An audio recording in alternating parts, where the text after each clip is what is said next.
គាត់ register ដើម្បីចូលរួមលេង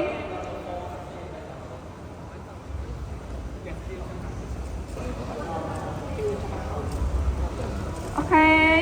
អត់ទាន់គាត់នៅសម្រួលបបល់ហើយគាត់ប្រកួតខ្ញុំសុំសួរតិចបងឈ្មោះគេដែរឈ្មោះទាវច័ន្ទមន្តរាអូខេអញ្ចឹងបងគាត់ថាបងអាចលេងក្នុងរយៈពេលប្រហែលវិនាទីអាចថាប្រហែលជា1នាទីមកសកម្មបង1នាទី1នាទីអូខេចោលធ្វើគេដែរខ្ញុំធ្វើរ៉ាវរយៈចាស់អាចនឹងមកសកម្មដែរ3 ទីអីចឹងប្រហែល15ហ្គាប់ឆ្ងាយគ្នាមែនបង1នាទី15សកម្មហើយអត់បងធម្មតា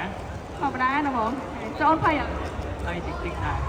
អូខេអញ្ចឹងមុននឹងប្រកួតយើងសូមតែដៃលើកទឹកចិត្តគាត់មួយតែអ្នកទាំងអស់គ្នាកុំឲ្យយូរពេកយើងហត់ទាំងអស់គ្នាដើម្បីគាត់ប្រកួត round 2 3 2 1 start ដើម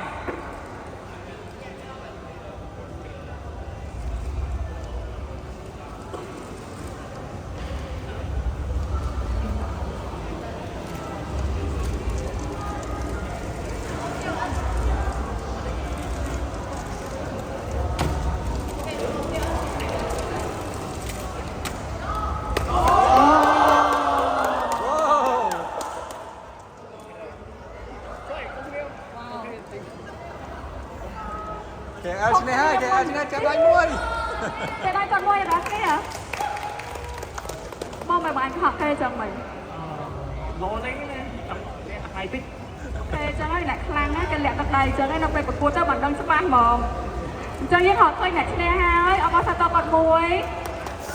ចាញ់មិនតិចបាន3សកណ្ឌទៅអត់បងអូខេអត់2សកណ្ឌមីលីសកណ្ឌអញ្ចឹងឲ្យអ្នកឈ្នះសូមអញ្ជើញទៅម្ខាងសិនបងសូមអញ្ជើញជូនគេតិចតួចសម្រាប់បង